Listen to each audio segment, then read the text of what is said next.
हिंदू धर्म में कई ऐसी अद्भुत कहानियां हैं जो प्रेम, तपस्या और समर्पण का अर्थ सिखाती है। ऐसे ही एक कथा है कर्दम मुनि और देवहूति की प्रेम और विवाह की। क्या आप जानते हैं कि यह विवाह सिर्फ एक साधारण प्रेम कहानी नहीं थी, इसमें छुपा है गहरे अर्थ और रहस्यमय शक्तियों का संदेश। आज हम जानेंगे कि आखिर क्यों और कैसे हुआ देवहूति और कर्दम मुनि का विवाह। सृष्टि की बुद्धि के लिए ब्रह्मा जी ने अपने शरीर को दो भागों में बांट लिया। उन्हीं दो भागों में से दाहिने भाग से पुरुष तथा बाएं भाग से स्त्री की उत्पत्ति हुई। पुरुष का नाम स्वयंभु मनु और स्त्री का नाम शत्रुपा था।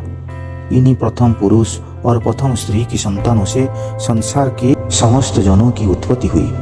मनु की संतान होने के कारण वे मानव कहलाए। स्वयंभु मनु एवं शत्रुपा के कुल 5 संतानें थे, जिनमें से 2 पुत्र प्रियव्रत एवं उत्तानपाद तथा 3 कन्याएं आकृति, देवहूति और प्रसूति थे।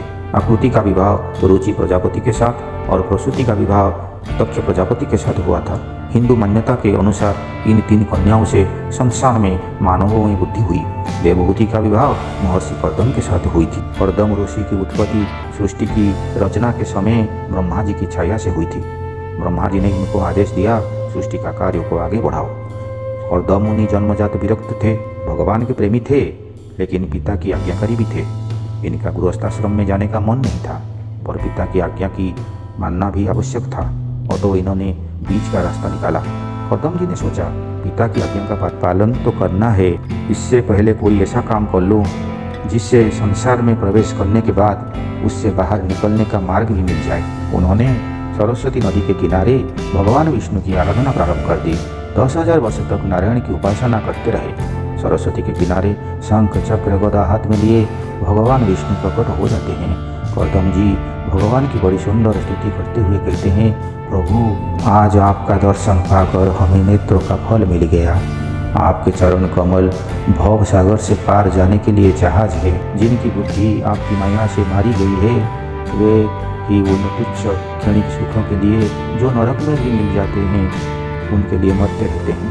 किंतु स्वामी आप तो उन्हें भी विषय भोग ही दे देते हैं। प्रभु आप कल्प वृक्ष हैं, आपके चरण समस्त मनोरथों को पूर्ण करने वाले हैं। मैं गृहस्थ धर्म के पालन में सहायक गुणवती कन्या से विवाह करने के लिए आपकी चरण कमल की शरण में आया हूँ।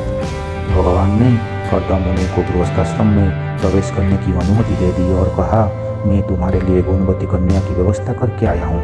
परसों स्वयंभु मनु आएंगे अपनी कन्या को लेकर, जो तुम्हारी गृहस्थ और संन्यास दोनों आश्रमों में सहयोग देगी। भगवान ने जब उनको ये वरदान दिया तो उनको करुणा भी आ गई, क्योंकि 10,000 वर्ष तप करने के बाद वरदान मांगा तो विवाह का। मेरा भक्त गृहस्थाश्रम में जा रहा है, जहाँ सुख कम और दुख ज़्यादा है। भगवान की आंखों से अश्रुपात होने लगा। इतना अश्रुपात हुआ कि उन अश्रुओं से एक सरोवर बन गया। आज भी गुजरात में बिंदु सरोवर के नाम की एक जगह है, वहीं पर यह संवाद हुआ था।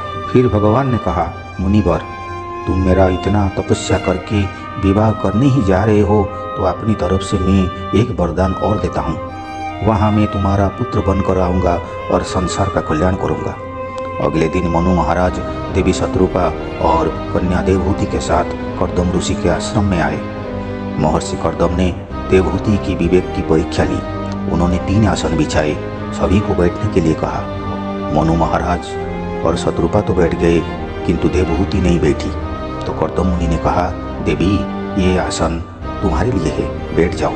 देवहूति ने सोचा, भविष्य में ये मेरे पति होने वाले हैं, पति द्वारा बिछाए गए आसन पर बैठूंगी तो पाप होगा, और आसन पर न बैठने से आसन देने वाले का अपमान होगा।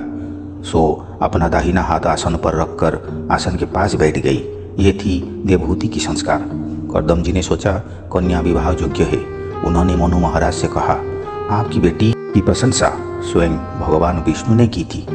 मैं इससे विवाह करूंगा, लेकिन मेरी एक शर्त है, पुत्र की प्राप्ति हो जाएगी, उसके बाद मैं संन्यास ले लूंगा। यदि ये आपको और आपकी बेटी को स्वीकार है तो मैं विवाह करूंगा। अब निर्णय देवहूति पर आ गया। उनकी आंखों में आंसू आ गए।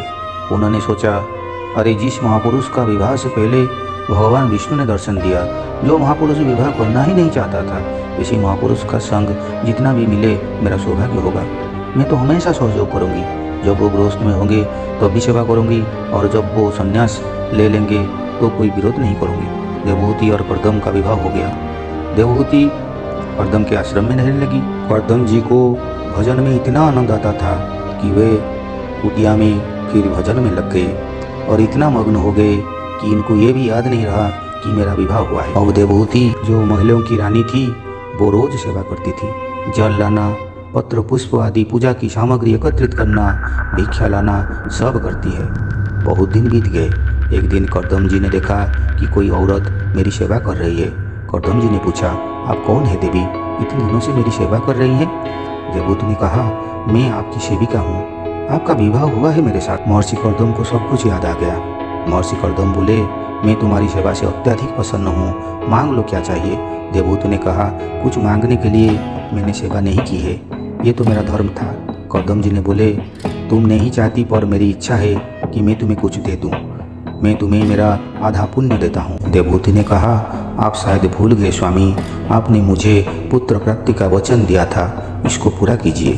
अब महर्षि कर्दम को याद आ गया कि मैंने पुत्र प्राप्ति तक गृहस्थ में रहने का वचन दिया था, तो उन्होंने गृहस्थ में रहने के लिए जटाएं हटा दी और गृहस्थी का वेश बनाया। कर्दम जी ने 1000 कमरों का एक विमान बनाया जो संकल्प से चलता था। 7 महाद्वीपों में ऐसा विमान नहीं होगा जो स्वर्ग तक चला जाता था। इतना विलक्षण विमान था, आज तक ऐसा दूसरा विमान नहीं बना है। अब 1000 कमरों के लिए 1000 सेविकाएं भी प्रकट हो गई। हर कमरे के लिए अलग अलग सेविकाएं। महर्षि कर्दम ने देवहूति से कहा, अब चले देवी। उन्होंने विमान को आदेश दिया, स्वर्ग चलो, नंदन वन। नंदन वन स्वर्ग में वो वन है जहाँ पर अप्सराएं और देवराज इंद्र क्रीड़ा करते हैं। 100 साल तक विमान भ्रमण करता रहा। यात्रा काल में ही 9 कन्याओं की प्राप्ति हुई। एक दिन महर्षि कर्दम ने देवहूति से बोले, देवी अब मैं संन्यास ले लूँ? देवहूति बोली, प्रभु आप संन्यास लेना चाहते हैं तो कौन मना कर सकता है, लेकिन आपके अभी 2 काम और बाकी है। एक तो पुत्र प्राप्ति, दूसरा इन 9 कन्याओं का विवाह भी तो आपको ही करना है। कर्दम जी को याद आ गया। कर्दम जी ने भगवान विष्णु से प्रार्थना की, प्रभु आपने वचन दिया था हमारे पुत्र के रूप में आएंगे, अतः अपना वचन पूरा कीजिए। भगवान विष्णु ने देवहूति मैया के गर्भ में प्रवेश करते हैं। गर्भ में प्रवेश करते ही सभी देव देवताओं ने भगवान की स्तुति करते हैं। इसके बाद भगवान अपनी देवीप्यमान स्वरूप में गर्भ से प्रकट हो जाते हैं और भारी उत्सव भी मनाया गया। कर्दम जी ब्रह्मा जी से कहते हैं, अब मुझे इन 9 कन्याओं का विवाह की चिंता है।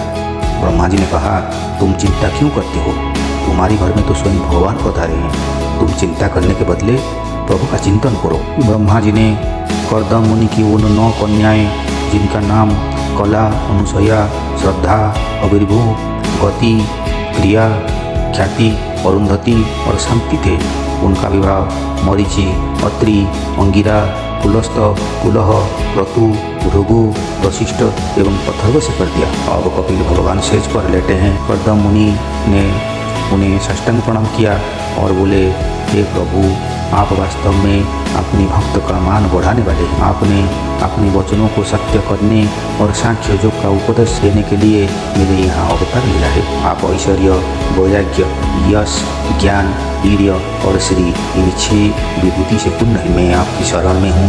आपकी कृपा से मैं तीनों ऋणों से मुक्त हो गया और मेरे सभी मनोरथ पूर्ण हो चुके हैं। अब मैं संन्यास मार्ग को ग्रहण कर आपका चिंतन करते हुए शोक रहित होकर बिताऊंगा। आप समस्त प्रजाओं के स्वामी हैं, अतएव इसके लिए मैं आपकी आज्ञा चाहती हूँ। भगवान कपिल ने सेज में लेटे लेटे बोले, मुनिवर वैदिक और लौकिक सभी कर्मों में संसार के लिए मेरा कथन ही प्रमाण है।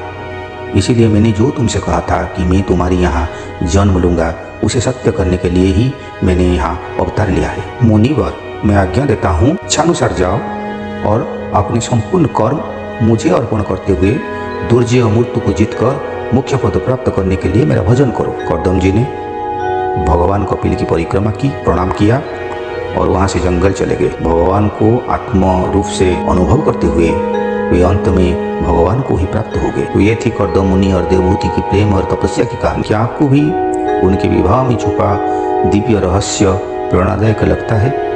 अपने विचार हमें कमेंट में जरूर बताइए और ऐसे ही अनोखी कथाओं के लिए हमारे चैनल अरुंधति माइथोस्फीयर को सब्सक्राइब करना ना भूलें।